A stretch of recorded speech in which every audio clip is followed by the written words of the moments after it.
दोस्तों मैं श्यामल पांडे, आपको बहुत बहुत स्वागत है हमारे चैनल पॉलिटी पढ़ो पे।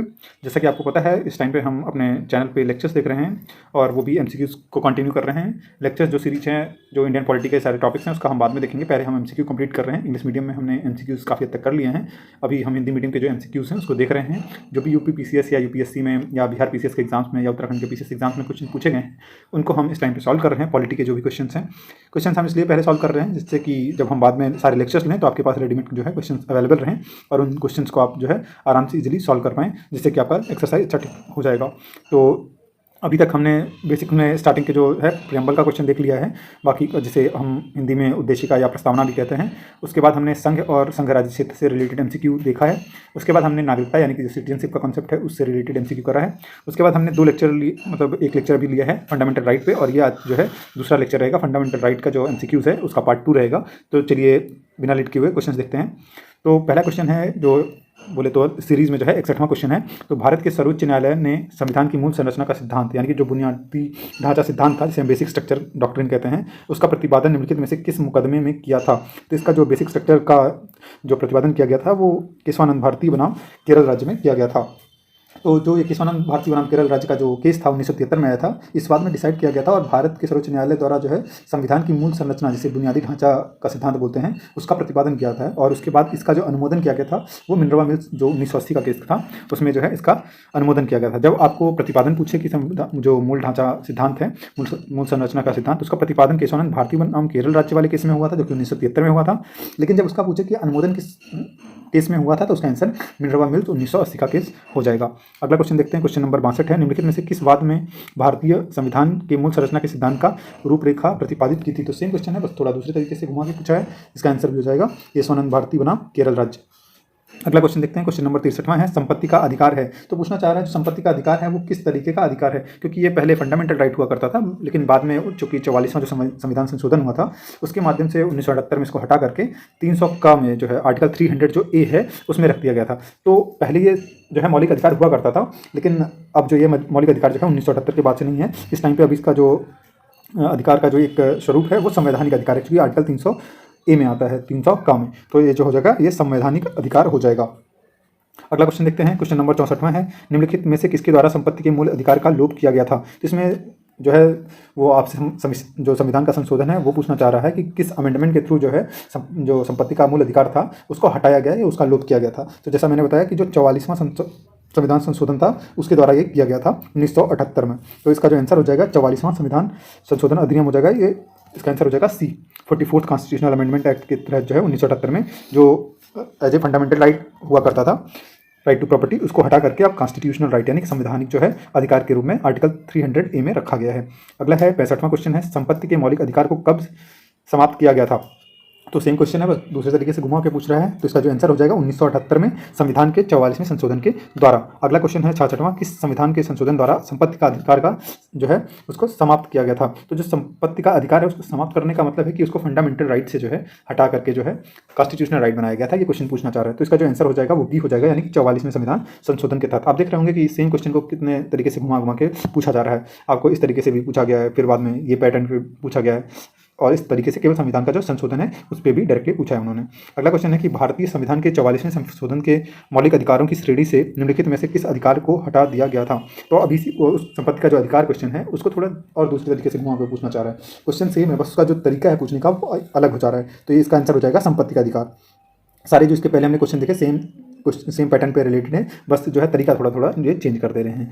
आप देख रहे होंगे कि ये कितना इंपॉर्टेंट क्वेश्चन है कि कितनी बार ये बार एग्जाम्स में पूछे गए हैं। 68वां क्वेश्चन है कि वर्तमान समय में भारतीय संविधान के अंतर्गत संपत्ति का अधिकार है। तो जो वर्तमान समय में जो भारतीय संविधान के अंतर्गत जो संपत्ति का अधिकार है वो एक वैधानिक अधिकार है, ना कि मौलिक अधिकार। मौलिक अधिकार पहले था जो कि बाद में हटा दिया गया 44वें संविधान संशोधन से 1978 में। अभी ये वैधानिक अधिकार है, यानी कि इसको लीगल फोर्स होता है क्योंकि ये आर्टिकल 300 का में आता है। अगला क्वेश्चन देखते हैं 69, भारतीय संविधान के अनुसार संपत्ति का अधिकार है। तो भारतीय संविधान के अनुसार जो संपत्ति का जो अधिकार है वो है एक विधिक अधिकार, ये लीगल जो है राइट है। अगर आपको संवैधानिक अधिकार या जो है वैधानिक अधिकार का ऑप्शन नहीं मिलता है तो इसका जो है विधिक अधिकार सही आंसर माना जाएगा, क्योंकि सामाजिक अधिकार का कोई महत्व है नहीं, नीति निर्देशक सिद्धांत डीपीएसपी के अंतर्गत तो आता नहीं है ये, और मौलिक अधिकार ये पहले था 1978 तक, उसके पहले था, उसके बाद से जो है ये मौलिक अधिकार नहीं है। अगला क्वेश्चन है 70वां, जिस संविधान संशोधन से नागरिकों के संपत्ति के अधिकार का मूल अधिकारों की सूची से निष्कासन किया गया था। सेम क्वेश्चन है, बस दूसरी तरीके से फिर से पूछ रहा है। तो इसका जो आंसर हो जाएगा 44वां संविधान संशोधन, यानी कि इसका आंसर जो हो जाएगा वो सी हो जाएगा, 44वां संविधान संशोधन। अगला क्वेश्चन देखते हैं, क्वेश्चन नंबर 71 है, निम्नलिखित में से कौन सा मौलिक अधिकार नहीं है। अब यहाँ से पूछ रहे हैं कौन सा मौलिक अधिकार नहीं है। तो समानता का अधिकार तो मौलिक अधिकार है, शोषण के विरुद्ध अधिकार जो है ये भी मौलिक अधिकार है, संपत्ति का अधिकार मौलिक अधिकार था अब नहीं है, धार्मिक स्वतंत्रता का अधिकार ये एक मौलिक अधिकार है। क्योंकि हमको पता है कि जो समानता का अधिकार है वो अनुच्छेद 14 से 18 तक आता है, बाकी जो शोषण के विरुद्ध अधिकार है वो अनुच्छेद 23 और 24 में आता है। धार्मिक जो स्वतंत्रता का अधिकार है वो जो अनुच्छेद 25 से लेकर 25, 26, 27, 28 यानी से 25 से लेकर 28 तक आता है। लेकिन जो संपत्ति का अधिकार है वो पहले तो मौलिक अधिकार था, लेकिन इस प्रेजेंट टाइम पे जब ये क्वेश्चन पूछा जा रहा है तो ये जो है मौलिक अधिकार नहीं है, क्योंकि 44वें संविधान संशोधन से इसको मौलिक अधिकार का दर्जा जो इसका हटा करके इसको संवैधानिक जो है दर्जा दिया गया। तो संपत्ति का अधिकार जो हो जाएगा आज के अकॉर्डिंग ये संपत्ति का अधिकार जो है मौलिक अधिकार नहीं होगा। अगला क्वेश्चन देते हैं 72वां है, निम्नलिखित में से कौन सा भारत के संविधान द्वारा प्रदत्त 6 मूल अधिकारों में से नहीं है। सेम क्वेश्चन को थोड़ा दूसरे तरीके से पूछा जा रहा है। तो इसमें जो है तो ये पूछ रहा है कि नहीं है, आप ध्यान देंगे इस क्वेश्चन को कि उसमें इसमें मौलिक अधिकार नहीं है। तो समानता का अधिकार तो मौलिक अधिकार है, विरोध का अधिकार अभी देखते हैं, शोषण के विरुद्ध अधिकार तो है, धर्म की स्वतंत्रता का अधिकार भी है। बाकी जो विरोध का अधिकार है वो जो संविधान में दिया गया है 6 मूल अधिकार उसमें से पूछ रहा है। तो विरोध का अधिकार वैसे इंडायरेक्टली आप अगर आर्टिकल 19 में देखेंगे तो आपको मिलता है, लेकिन जो डायरेक्टली पूछ रहा है कि इसमें जो संविधान द्वारा प्रदत्त जो है 6 मूल अधिकार में है उसमें नहीं आता हो, तो इसका जो आंसर हो जाएगा वो बी हो जाएगा, क्योंकि विरोध का अधिकार जो है हमको डायरेक्टली नहीं दिया गया है और आपको नहीं पूछ रहा है, तो इसका आंसर बी हो जाएगा। अगला क्वेश्चन देखते हैं, क्वेश्चन नंबर 73वां है, कौन मूल अधिकार के अंतर्गत नहीं आता है। तो फिर से आपको पूछना चाह रहा है कि जो मूल अधिकार के अंतर्गत कौन सा जो है नहीं आता है। तो मूल अधिकार के अंतर्गत स्वतंत्रता का अधिकार तो आता है, स्वतंत्रता का अधिकार आता है हमको, फिर समानता का अधिकार आता है, शोषण के विरुद्ध अधिकार भी आता है, लेकिन संपत्ति का अधिकार है वो इस टाइम पे जो है नहीं आता है, और चूंकि नहीं ही पूछ रहा है तो इसका आंसर जो है ये सी हो जाएगा। अगला क्वेश्चन देखते हैं, क्वेश्चन नंबर 74वां है, निम्नलिखित में से कौन सा मूल अधिकार जो है भारतीय संविधान में नागरिकों को नहीं दिया गया है। तो अब ये पूछना चाह रहा है कि जो कौन सा इसमें से जो मूल अधिकार हैं जो ऑप्शंस में दिए गए हैं उसमें से कौन सा जो है नागरिकों को नहीं दिया गया है। आप ध्यान देंगे इसमें पूछ रहा है कि नागरिकों को नहीं दिया गया है, तो नागरिकों को कौन कौन से अधिकार दिए गए हैं पहले हम ये देख लेते हैं। तो संवैधानिक जो है प्रतिकार का अधिकार ये तो है, शांतिपूर्व एकत्र होने का अधिकार ये भी है, और उसके बाद है देश भर में आज़ादी के साथ आने जाने का अधिकार, तो ये भी है। तो ये सारे अधिकार जो है नागरिकों को दिए गए हैं। बाकी जो संपत्ति का अधिकार है वो पहले मूल अधिकार में दिया गया था, लेकिन अब ये जो है मूल अधिकार में नहीं आता है, अब ये एक संवैधानिक अधिकार हो जाता है। तो इसका जो आंसर हो जाएगा वो आंसर बी हो जाएगा, चूँकि नहीं पूछ रहा है, तो इसका जो आंसर हो जाएगा वो बी हो जाएगा। अगला क्वेश्चन देखते हैं, क्वेश्चन नंबर 75वां है, भारतीय संविधान निम्न में से कौन सा अधिकार प्रदान नहीं करता है। तो पूछ रहा है भारत का जो संविधान है उसमें से कौन सा अधिकार नहीं प्रदान करता है। तो आप ध्यान देंगे जो समानता का अधिकार पर हम देख लेते हैं कौन कौन सा मिलता है। तो समानता का अधिकार तो मिला हुआ है, धर्म पालन करने का अधिकार भी मिला हुआ है, और स्वतंत्रता का जो अधिकार है वो भी मिला हुआ है। बाकी जो समान आवास का अधिकार है ये इस तरीके का जो है अधिकार हमको नहीं मिला है, चूँकि क्वेश्चन में नहीं ही पूछ रहा है तो यही इसका आंसर हो जाएगा, ये इसका आंसर हो जाएगा। अगला क्वेश्चन देखते हैं, क्वेश्चन नंबर 76वां है, भारतीय संविधान में समानता का अधिकार 5 अनुच्छेदों द्वारा स्वीकृत है। तो अब ये पूछ रहा है जो समानता का अधिकार है किस आर्टिकल से किस आर्टिकल तक आता है, आपको ये इस क्वेश्चन में आपसे ये जानना चाह रहा है। तो हमने आपको बताया कि जो समानता का अधिकार है वो अनुच्छेद 14 से लेकर के 18 तक आता है, तो इस हिसाब से इसका जो आंसर है ये बी हो जाएगा। आप लोग देख रहे होंगे कि इतने आसान से क्वेश्चन जो PCS लेवल के क्वेश्चन है या यूपी के RO के पेपर्स में भी पूछे जाते हैं, हमको बस डराया जाता है कि बहुत ज़्यादा टफ पॉलिटी आती है, लेकिन पॉलिटी जो है काफ़ी आसान से आती है। अगर आपने लक्ष्मीकांत को पढ़ा है और अच्छे से क्वेश्चन की प्रैक्टिस की है तो आपके एक भी क्वेश्चन जो है PCS के एग्जाम में गलत नहीं होंगे। IAS के एग्जाम में हो सकता है 1-2 क्वेश्चन आपके ऊपर नीचे हों, लेकिन PCS के एग्जाम में आप 100% एक्यूरेसी के साथ क्वेश्चंस को सॉल्व कर सकते हैं। क्वेश्चन नंबर 77वां है, निम्नलिखित में से कौन सा मूल अधिकार भारतीय संविधान में नागरिकों को नहीं दिया गया है। तो पूछ रहा है निम्नलिखित में से कौन सा जो मूल अधिकार है भारतीय संविधान में नागरिकों को नहीं दिया गया है। तो जो नागरिकों को अधिकार जो नहीं दिया गया है वो हो जाएगा आपका सूचना का अधिकार सॉरी, क्योंकि इसमें से मूल अधिकार जो है भारतीय जो मूल अधिकार की बात कर रहा है तो कौन सा फंडामेंटल राइट में जो नहीं दिया गया है, तो वो पूछा देश के किसी भाग में बसने का अधिकार ये तो दिया गया है, लिंग समानता का अधिकार ये भी दिया गया है, शोषण के विरुद्ध अधिकार ये भी दिया गया है। पूछ रहा है नहीं दिया गया है तो सूचना का अधिकार जो है ये मूल अधिकार में नहीं दिया गया। बाकी नॉर्मली तो हमको मिला हुआ है सूचना का अधिकार, लेकिन जो मूल अधिकार है उसमें नहीं दिया गया, तो उसका सी जो है इसका आंसर हो जाएगा। अगला क्वेश्चन देखते हैं, अगला क्वेश्चन है सूचना के अधिकार के बारे में। तो पूछ रहा है जो सूचना का अधिकार है वो किस तरीके का अधिकार है। तो जो सूचना का अधिकार है वो एक मूल अधिकार है और एक विधिक अधिकार है। तो इसका चूँकि एक यह बाद में ऐसा हेल्ड हुआ कि जो right to education right to information है वो आर्टिकल 19 का पार्ट भी है, तो इसकी वजह से यह एक मूल अधिकार हो जाता है और एक विधिक अधिकार भी हो जाता है। तो जिसका आंसर हो जाएगा वो सी हो जाएगा, दोनों ए तथा बी, यानी कि यह एक मूल अधिकार भी है और यह एक जो है विधिक अधिकार भी है। इसके लिए जो है एक केस हुआ था इंडियन एक्सप्रेस बनाम भारत संघ का। उसमें न्यायमूर्ति जो है वेंकट चलैया जो थे, उन्होंने स्वीकार किया था कि जो विचार व अभिव्यक्ति की स्वतंत्रता है उसमें सूचना प्राप्ति का अधिकार भी शामिल है। जो कि हम जब आर्टिकल 19 को पढ़ते हैं, अनुच्छेद 19 को, तो उसमें हम जो है विचार और अभिव्यक्ति की स्वतंत्रता के बारे में पढ़ते हैं और उसी के तहत इन्होंने बताया कि इसमें सूचना प्राप्ति का अधिकार भी शामिल है। हालांकि भारतीय संविधान में सूचना के अधिकार का स्पष्ट उल्लेख नहीं है, अतः सूचना का जो अधिकार है वो मूल अधिकार भी है और एक विधिक अधिकार भी है। तो इस तरीके से इसका आंसर हो जाएगा। अगला क्वेश्चन देखते हैं। क्वेश्चन नंबर 79वां है, भारतीय संविधान के अंतर्गत निम्नलिखित अधिकारों में से कौन सा एक अधिकार सभी व्यक्तियों को प्राप्त है। इसमें पूछ रहा है ऐसा कौन सा अधिकार है जो सबको प्राप्त है, मतलब सिटीजन हो या नॉन सिटीजन हो, ये वो जो है भारत का नागरिक हो या नहीं हो, उसको भी प्राप्त है। तो इसका जो आंसर हो जाएगा वो हो जाएगा विधि के समक्ष संरक्षण का अधिकार। जो हमारा अनुच्छेद 14 है वो जो है सभी लोगों को अधिकार प्रदान करता है। तो इसका आंसर हो जाएगा विधि के समक्ष संरक्षण का अधिकार। अगला क्वेश्चन देखते हैं। क्वेश्चन नंबर 80 है, भारत में रहने वाला ब्रिटिश नागरिक दावा नहीं कर सकता। तो जो भारत में रहने वाला जो ब्रिटिश नागरिक है, मतलब वो सिटीजन ऑफ इंडिया नहीं है, वो यहाँ बस रह रहा है, रेसिडेंट है वो यहाँ का, वो लेकिन नागरिक नहीं है भारत का और वो ब्रिटिश नागरिक है, तो वो किस तरीके का दावा नहीं कर सकता। यहाँ पे आप ध्यान देंगे कि इसमें दावा नहीं करने की बात है। तो जो वो दावा नहीं कर सकता है वो किसका, तो जैसा कि हमको पता है कि कुछ ऐसे आर्टिकल्स होते हैं जो केवल जो है सिटीजन्स को ही मिले हुए हैं, बाकी वो फॉरेनर्स को नहीं मिले हुए हैं। जैसे कि इंडियन कॉन्स्टिट्यूशन में जब हम बात करते हैं तो जो अनुच्छेद 15 है, 16 है, 19 है, 29 है और 30 है, ये जो 5 अनुच्छेद हैं बहुत इंपॉर्टेंट हैं। फिर से आप याद करेंगे, जो अनुच्छेद 15 है, अनुच्छेद 16 है, अनुच्छेद 19 है, अनुच्छेद 29 है और अनुच्छेद 30 है, ये केवल जो है नागरिकों को ही मिलते हैं। यानी कि जो ब्रिटिश नागरिक होगा वो इसका दावा नहीं कर पाएगा। तो इन आर्टिकल्स के अंतर्गत अगर इसमें से कोई आ रहा होगा तो उसका वो दावा नहीं कर सकता है। तो इसका आंसर देख लेते हैं। तो पूछा व्यापार और व्यवसाय की स्वतंत्रता के अधिकार। क्योंकि ये जो व्यापार और व्यवसाय का स्वतंत्रता का अधिकार जो है वो आर्टिकल 19 के अंतर्गत आता है। तो ये जो है, चूंकि आर्टिकल 19 जो है वो ब्रिटिश नागरिक या फिर कोई भी भारत का नागरिक नहीं है उसको नहीं प्राप्त होता है, तो उसको प्राप्त नहीं होगा। बाकी विधि के समक्ष जो समता का अधिकार है उसको प्राप्त होगा। जीवन और व्यक्तिगत स्वतंत्रता की सुरक्षा का अधिकार ये भी प्राप्त होगा। धर्म की स्वतंत्रता का अधिकार ये भी प्राप्त होगा। बाकी जो है व्यापार और व्यवसाय की स्वतंत्रता का अधिकार इसको प्राप्त नहीं होगा। तो इसमें नहीं ही पूछा है क्योंकि ब्रिटिश नागरिक के बारे में, तो ये इसका करेक्ट आंसर हो जाएगा। आप फिर से याद करेंगे, जो आर्टिकल 15 है, आर्टिकल 16 है, आर्टिकल 19 है, आर्टिकल 29 है और आर्टिकल 30 है, ये जो है केवल, ये सारे जो आर्टिकल्स हैं वो केवल सिटीजन्स को मिलते हैं, बाकी नॉन सिटीजन्स को ये आर्टिकल्स नहीं मिलते हैं। अगला क्वेश्चन देखते हैं। क्वेश्चन नंबर 81 है, निम्नलिखित में से किन्हें सर्वोच्च न्यायालय ने मौलिक अधिकार के रूप में मान्यता दी है। तो पूछा है कि जो सर्वोच्च न्यायालय है, सुप्रीम कोर्ट है, उसने मौलिक अधिकार के रूप में किन किन इसमें से उनको मान्यता दी है। तो जो आवास का अधिकार है उसको तो मान्यता मिली है, राइट टू होम या हाउस बोल सकते हैं या राइट टू लाइवलीहुड बोल सकते हैं। तो आवास का जो अधिकार है उसको सर्वोच्च न्यायालय ने मौलिक अधिकार के रूप में मान्यता दी है। बाकी विदेश यात्रा का जो अधिकार है उसको भी मौलिक अधिकार के अंतर्गत जो है सर्वोच्च न्यायालय ने माना है। बाकी समान कार्य के लिए समान वेतन का अधिकार, ये अभी तक जो है इसको नहीं माना गया है। तो ये इसका 3 तो नहीं होगा, 3 नहीं होगा, तो यानी कि ऑप्शन सी, बी और डी नहीं होगा। तो इसका जो आंसर हो जाएगा, इसमें जो पूछ रहा है किनको मान्यता अभी तक सर्वोच्च न्यायालय के द्वारा दी गई है, तो इसका जो आंसर हो जाएगा वो ए हो जाएगा। इसके बारे में आपको थोड़ा सा डिटेल में बता दें कि जो चमेली सिंह बनाम उत्तर प्रदेश राज्य का केस था 1996 में, उसमें जो निर्णय दिया गया था उसके अनुसार जो आश्रय का अधिकार है वो अनुच्छेद 21 के अंतर्गत मूल अधिकार है। आश्रय या आवास का अधिकार मान सकते हैं इसको। न्यायालय के अनुसार इसमें वह घर शामिल है जहां वह गरिमामयी जीवन जी सके। फिर बाद में सतवंत सिंह बनाम असिस्टेंट पासपोर्ट ऑफिसर का जो केस आया था 1957 में, 1957 में,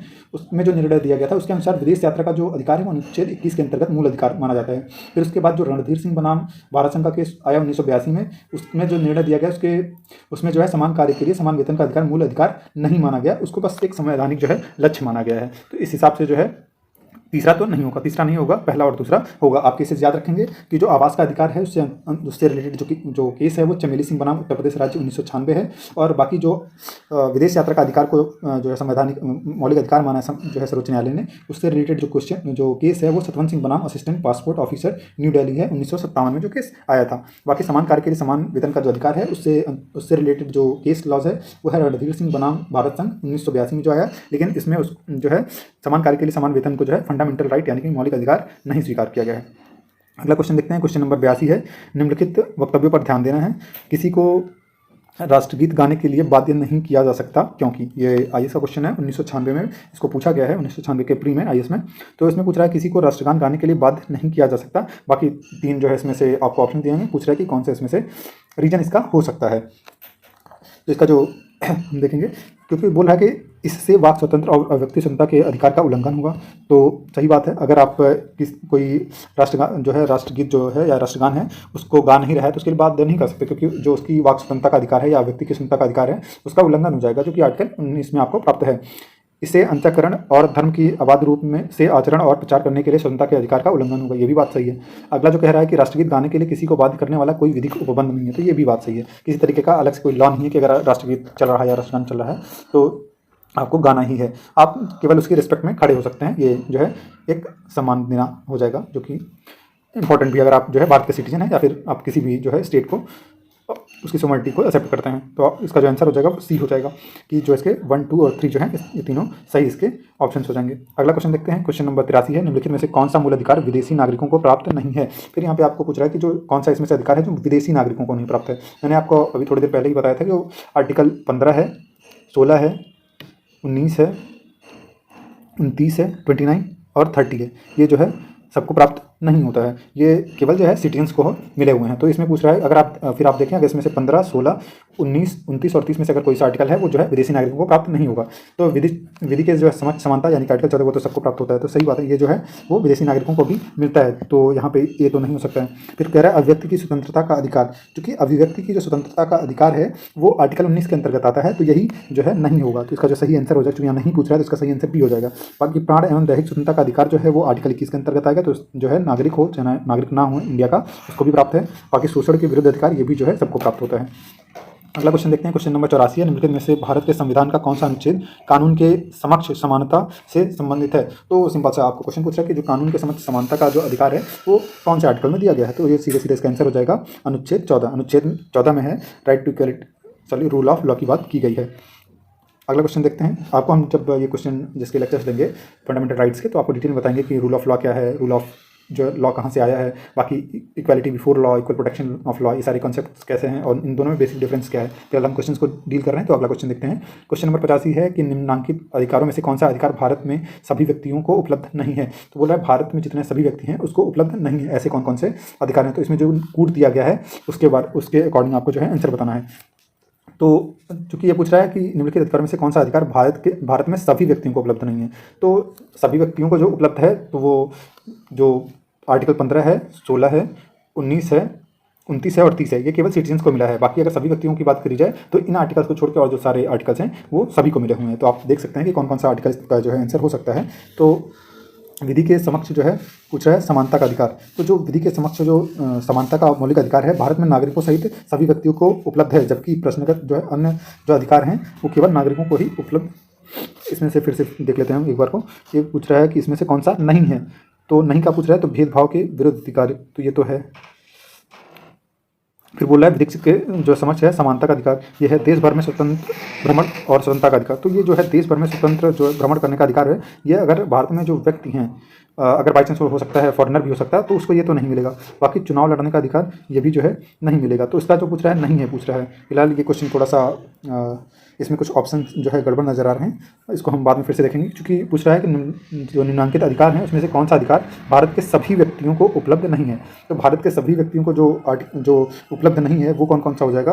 विधिक जो है इसका जो आंसर हो जाएगा जो भेदभाव के विरुद्ध का तो सबको मिलता है, देश भर में स्वतंत्र भ्रमण करने की स्वतंत्रता भी सबको मिलती है अगर जो देश के अगर नागरिक हैं। अगर यहाँ पे आप वो दूसरा एंगल ना लें, बाकी चुनाव लड़ने का जो अधिकार है वो भी अगर आप एडल्ट हैं तो आपको भी रहता है। बाकी विधि के समक्ष जो समानता का अधिकार वो जो है सभी को जो है व्यक्तियों को उपलब्ध होता है। तो ये तो पहली बात सही हो जाती है। बाकी भेदभाव के विरुद्ध अधिकार जो है इसमें एक्सेप्शन है, तो यानी कि ये नहीं होगा। देश भर में स्वतंत्र भ्रमण करने का अधिकार, इस पर भी आपको रिस्ट्रिक्शन लगाया जा सकता है। चुनाव लड़ने का जो अधिकार है इस पर भी रिस्ट्रिक्शन लगाया जा सकता है। क्योंकि विधि के जो समानता का अधिकार वो आपको हमेशा मिलता है, यानी कि ए आपको नहीं होगा। अगर ये एलिमिनेट आप कर देते हैं तो आपको आंसर मिल जाता है। जो डी है उसका आंसर हो चुकी ए आपको हमेशा ही मिलेगा।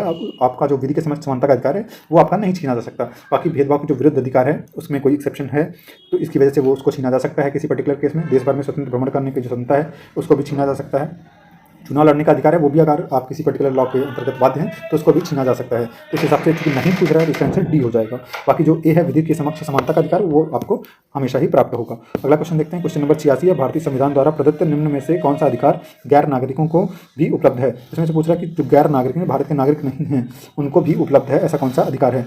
तो इसका जो आंसर हो जाएगा वो हो जाएगा संवैधानिक निराकरण का अधिकार। बाकी जो व्यक्ति की स्वतंत्रता का अधिकार है वो जो है फॉरेनर्स को प्राप्त नहीं होता है। देश में किसी भूभाग में घूमने एवं बसने का अधिकार ये भी जो है जो नागरिक होते हैं उनको ही प्राप्त होता है। बाकी सबको, अगर वो गैर नागरिक हैं तो उनको उपलब्ध नहीं होगा। संपत्ति अर्जित करने का अधिकार ये भी जो है केवल नागरिकों को प्राप्त है, जो कि गैर नागरिक हैं उनको प्राप्त नहीं होगा। तो इसमें से पूछा कौन सा अधिकार जो है गैर नागरिकों को भी उपलब्ध है, तो जो संवैधानिक निराकरण का अधिकार है ये जो है गैर नागरिकों को भी प्राप्त होता है। अगला क्वेश्चन है 87वां, भारतीय संविधान द्वारा प्रदत्त निम्न में से कौन सा अधिकार गैर नागरिकों को भी उपलब्ध है। सेम क्वेश्चन है, बस थोड़ा दूसरे तरीके से पूछा गया और ऑप्शंस अलग हैं। तो इसका जो हो जाएगा कि आंसर हो जाएगा संवैधानिक निराकरण का अधिकार। जो संवैधानिक निराकरण का अधिकार है वो गैर नागरिकों को भी उपलब्ध है। बाकी अव्यक्ति स्वतंत्रता का अधिकार ये नागरिक को ही मिलता है, गैर नागरिक को नहीं मिलता है।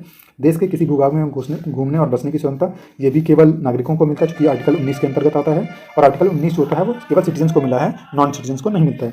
बाकी संपत्ति अर्जित करने का अधिकार भी जो है नागरिकों को होता है, गैर नागरिकों को यह अधिकार नहीं दिया गया है। अगला क्वेश्चन है, क्वेश्चन नंबर 88 है, भारतीय संविधान की प्रस्तावना में प्रयुक्त जो समाजवाद शब्द को निम्नलिखित में से किस अनुच्छेद या अनुच्छेदों के साथ मिलकर पढ़ने से सर्वोच्च न्यायालय को समान कार्य के लिए समान वेतन को मौलिक अधिकार परिभाषित करने की शक्ति प्राप्त हुई है। तो अब ये पूछना चाह रहा है कि जो समाजवाद शब्द है उसको किस अनुच्छेद के साथ मिलाकर पढ़ने पे जो है सुप्रीम कोर्ट को समान कार्य के लिए जो समान वेतन है उसका जो है मौलिक अधिकार परिभाषित करने की जो है शक्ति प्राप्त हुई। तो इसका जो आंसर हो जाएगा वो हो जाएगा अनुच्छेद 14 और अनुच्छेद 16 डी। तो अनुच्छेद 14 और अनुच्छेद 16 हैं उसको जब साथ में मिलकर पढ़ते हैं तो जो 39 डी में जो उनको समान कार्य के लिए समान वेतन जो डीपीएसपी में दिया गया है उसको जो है एक मौलिक अधिकार के रूप में परिभाषित जो करने की शक्ति है वो सर्वोच्च न्यायालय को प्राप्त हुई है। अगला क्वेश्चन है, क्वेश्चन नंबर 89 है, भारतीय संविधान के निम्नलिखित अनुच्छेदों में से कौन सा एक लोक नियोजन के विषय में भारत के सभी नागरिकों को अवसर की समानता की प्रत्याभूति है वो प्रदान करता है। तो फिर से एक बार को क्वेश्चन को रीड करते हैं, भारतीय संविधान के निम्नलिखित अनुच्छेदों में से कौन सा एक लोक नियोजन के विषय में भारत के सभी नागरिकों को अवसर की समानता की प्रत्याभूति प्रदान करता है। तो भारत के जो सभी नागरिक हैं उनको अवसर की समानता की जो प्रत्याभूति कराता है वो जो अनुच्छेद है वो 16(1) और 16(2) हो जाएगा। जब हम आर्टिकल्स को देखेंगे, फंडामेंटल राइट्स वाले लेक्चर्स को देखेंगे तो हम आपको जो भी ये सारे आर्टिकल्स हैं उनको काफ़ी डिटेल्स में बताएंगे कि आर्टिकल 16(1) में और 16(2) में क्या दिया गया है। अगला क्वेश्चन देखते हैं, क्वेश्चन नंबर 90 है, भारतीय संविधान जो है मान्यता देता है। तो भारतीय संविधान किसको मान्यता देता है ये पूछना चाह रहा है। तो भारतीय जो संविधान है वो जो केवल धार्मिक अल्पसंख्यक हैं उनको मान्यता देता है, केवल भाषाई अल्पसंख्यकों को मान्यता देता है, धार्मिक और भाषाई अल्पसंख्यकों को मान्यता देता है, धार्मिक भाषाई और नृजातीय अल्पसंख्यकों को मान्यता देता है। तो इसका जो आंसर हो जाएगा वो धार्मिक और भाषाई, क्योंकि जो अल्पसंख्यक है हमारे यहाँ पे जो माइनॉरिटी हम लोग काउंट करते हैं उसको रिलीजियस बेसिस पे और लिंग्विस्टिक बेसिस पे काउंट करते हैं। जब हम आर्टिकल 29 को 30 को डिटेल में पढ़ेंगे तो आपको इसमें काफ़ी चीज़ें आपको बताएंगे। अगला क्वेश्चन है, क्वेश्चन नंबर 91, 6 वर्ष की आयु से 19 वर्ष की आयु के बीच के सभी बच्चों या शिशुओं को शिक्षा का अधिकार है। तो ये किस तरीके का अधिकार है। तो जो 6 साल से लेकर 14 साल के बच्चे हैं उसमें सभी बच्चों को शिक्षा का अधिकार है। तो ये कौन सा प्रोविजन, ये प्रोविजन कहाँ से लिया गया है। तो यह एक मूल अधिकार है, चूँकि आर्टिकल 21 का जो है यानी कि आर्टिकल 21A है उसमें इस तरीके की व्यवस्था की गई है, जो कि संविधान के जो है 86वें जो संविधान संशोधन हुआ था 2002 का 86 कॉन्स्टिट्यूशनल अमेंडमेंट ऑफ 2002 उसके तहत जो है ये आर्टिकल 21 जो है ए लाया गया था। अगला क्वेश्चन है, क्वेश्चन नंबर 92, भारतीय संविधान में संशोधन करके शिक्षा का अधिकार कब जोड़ा गया। तो भारतीय संविधान में जो है संशोधन करके शिक्षा का अधिकार जो जोड़ा गया था, क्योंकि संविधान संशोधन तो 2002 में पास कर दिया गया था, लेकिन जो उसको लागू किया गया था उसका टाइम काफ़ी लेट में है और वो 1 अप्रैल 2010 को जो है लागू किया गया। कब जोड़ा गया था उसका पूछ रहा है। तो जो है 1 अप्रैल 2010 में राइट टू एजुकेशन को हम लोगों ने जो है शिक्षा का अधिकार को जोड़ा था। अगला क्वेश्चन है 93 है, निम्न में से कौन सा एक मानव अधिकार भारतीय संविधान के अंतर्गत मौलिक अधिकार भी है। पूछा ऐसा कौन सा ह्यूमन राइट है यानी मानव अधिकार है जो कि भारतीय संविधान के अंतर्गत मौलिक अधिकार भी है। तो इसका जो आंसर हो जाएगा वो शिक्षा का अधिकार हो जाएगा। तो जो शिक्षा का अधिकार है राइट टू एजुकेशन जो कि आर्टिकल 21A के तहत हमको मिला हुआ है, तो वो मानव अधिकार भी है और जो है उसको हमने मौलिक अधिकार भी माना है। 94 है, क्वेश्चन नंबर 94, निम्न में से कौन सा एक अधिकार राष्ट्रीय आपातकाल तक में भी समाप्त या सीमित नहीं किया जा सकता। तो जो राष्ट्रीय आपातकाल होता है जो कि अनुच्छेद 352 में दिया गया है, आप ध्यान देंगे राष्ट्रीय आपातकाल जो कि अनुच्छेद 352 में दिया गया है उसको समाप्त नहीं किया जा सकता। ऐसा कौन सा मौलिक जो है अधिकार है, ऐसा कौन सा अधिकार है जिसको समाप्त नहीं किया जा सकता। इसका जो आंसर हो जाएगा वो है व्यक्तिगत स्वतंत्रता तथा जीवन का अधिकार। तो जो आर्टिकल 21 है उसको जो है सीमित या जो है समाप्त नहीं किया जा सकता, इवन चाहे राष्ट्रीय आपातकाल ही क्यों ना लगा हो। अगला क्वेश्चन देखते हैं, क्वेश्चन नंबर 95 है, भारतीय संविधान के अनुच्छेद 25 में प्रयुक्त हिंदू शब्द किसे सम्मिलित नहीं करता है। तो जो भारतीय संविधान में हिंदू शब्द का प्रयोग किया गया है अनुच्छेद 25 में, उसमें जो है बौद्ध तो आते हैं, देख लेते हैं कौन कौन से आते हैं। बौद्ध तो आते हैं, जैन भी आते हैं, सिख भी आते हैं, लेकिन उसमें पारसी नहीं आते हैं। और यहाँ पूछ रहे नहीं करता है, सम्मिलित नहीं करता है, तो यही सी आंसर हो जाएगा। पारसी जो है हिंदुओं जो वर्ड यूज किया गया है, हिंदू शब्द यूज किया गया अनुच्छेद 25 में, पारसी उसमें नहीं आता, बाकी बौद्ध, जैन, सिख उसमें आते हैं। अगला क्वेश्चन देखते हैं, क्वेश्चन नंबर 96 है, ये IAS के प्री 2011 में पूछा गया है। पूछ रहा है कि भारत के किसी धार्मिक संप्रदाय समुदाय को यदि राष्ट्रीय स्तर पर अल्पसंख्यक वर्ग का दर्जा दिया जाता है तो वह किस या किन विशेष लाभ का हकदार हो जाता है। तो पूछा अगर किसी को जो है किसी धार्मिक संप्रदाय या समुदाय को जो है अल्पसंख्यक यानी माइनॉरिटी घोषित किया जाता है तो उसको कौन कौन सी चीज़ों का फ़ायदा मिलता है। इसमें से पूछ रहा है कौन सा कथन सही है। तो जो ऑप्शन दिए गए हैं उन पर हम विचार करते हैं। पूछा है कौन सा कथन सही है। तो यह बोल रहा है कि यह संप्रदाय समुदाय विशेष शैक्षणिक संस्थानों की स्थापना और संचालन कर सकता है। तो सही बात है, ऐसा जो प्रोविजन जो है दिया गया है। बाकी दूसरा जो ऑप्शन बोल रहा है कि भारत के राष्ट्रपति स्वयमेव इस संप्रदाय या समुदाय के एक प्रतिनिधि को लोकसभा में मनोनीत कर देते हैं। तो इस तरीके की कोई व्यवस्था जो है नहीं की गई है। तो दूसरा जो है वो गलत हो जाएगा। तो अगर आप एलिमिनेट करना चाहें तो अगर दूसरा गलत हो जाएगा यानी कि बी और डी तो इसके आंसर नहीं हो सकते हैं। और इसमें सही पूछ रहा है। फिर कह रहा है कि यह संप्रदाय समुदाय जो है प्रधानमंत्री के 15 पॉइंट जो प्रोग्राम था यानी कि 15 पॉइंट जो 15 सूत्री कार्यक्रम था उसका लाभ प्राप्त कर सकता है। तो बात सही है। तो चूंकि 15 पॉइंट जो प्रोग्राम है माइनॉरिटी से रिलेटेड है तो ये भी सही हो जाएगा। तो इसका जो आंसर हो जाएगा जो सही पूछ रहा है तो इसका आंसर 1 और 3 हो जाएगा यानी कि सी इसका करेक्ट आंसर हो जाएगा। अगला क्वेश्चन देखते हैं। क्वेश्चन नंबर 97 है, 97वां क्वेश्चन है। किसी अपराध के अभियुक्त को स्वयं अपने विरुद्ध गवाह बनाने के लिए बाध्य नहीं किया जा सकता है। भारतीय संविधान के किस अनुच्छेद में यह प्रावधान है। तो अगर आप आर्टिकल 20 को डिटेल में पढ़ेंगे तो आपको इसके बारे में काफ़ी जानकारी मिलेगी कि जो है किसी अपराध के अभियुक्त जो भी एक्यूज है कोई काम अगर उसने कोई किसी तरीके का अपराध है उसको उसके खुद के विरुद्ध जो है गवाह बनने के लिए आप बाध्य नहीं कर सकते हैं। तो इसका जो आंसर हो जाएगा वो अनुच्छेद 20 का 3 में हो जाएगा। जो आर्टिकल 20 का सब क्लॉज 3 है वो इसका आंसर हो जाएगा। आर्टिकल 20 को जो हम डिटेल में बताएंगे तो आपको बताएंगे उसमें कौन से 3 चीज़ों की बात की गई है और उसको हम फिर डिटेल में देखेंगे। फिलहाल हम क्वेश्चन को सॉल्व करते हैं। अगला क्वेश्चन है क्वेश्चन नंबर 98। संविधान का कौन सा अनुच्छेद दोष सिद्धि के संबंध में अभियुक्तों को दोहरे दंड एवं स्व अभिशंसन से संरक्षण प्रदान करता है। तो दोहरे दंड एवं स्व जो है अभिशंसन से संरक्षण प्रदान करने का जो आर्टिकल है वो अनुच्छेद 20 है। अनुच्छेद 20 के अंतर्गत जो है आपको ये प्रोविजन किया गया है कि आपको एक ही क्राइम के लिए 2 बार पनिशमेंट नहीं दी जा सकती अगर आपको एक बार सेम क्राइम के लिए पनिशमेंट मिल चुकी है। अगला क्वेश्चन दिया है क्वेश्चन नंबर 99 है। किसी व्यक्ति को एक ही अपराध के लिए एक बार से अधिक जो है अभियोजित और दंडित नहीं किया जाएगा। अपराधों के लिए दोष सिद्धि के संबंध में उपरोक्त संरक्षण किस अनुच्छेद के अंतर्गत दिया गया है। सेम क्वेश्चन है बस थोड़ा दूसरे तरीके से पूछ रहे हैं घुमा के। इसका जो आंसर हो जाएगा वो आंसर बी हो जाएगा। अनुच्छेद 20 में इस तरीके का प्रोविजन किया गया है कि किसी व्यक्ति को एक ही अपराध के लिए एक बार से अधिक अभियोजित और दंडित नहीं किया जाएगा। अगला क्वेश्चन है क्वेश्चन नंबर 100 है। भारतीय संविधान के किस अनुच्छेद में विधि की सम्यक प्रक्रिया के सिद्धांत को शामिल किया गया है। तो विधि की सम्यक जो प्रक्रिया है उसको अनुच्छेद 21 के अंतर्गत जो है शामिल किया गया है।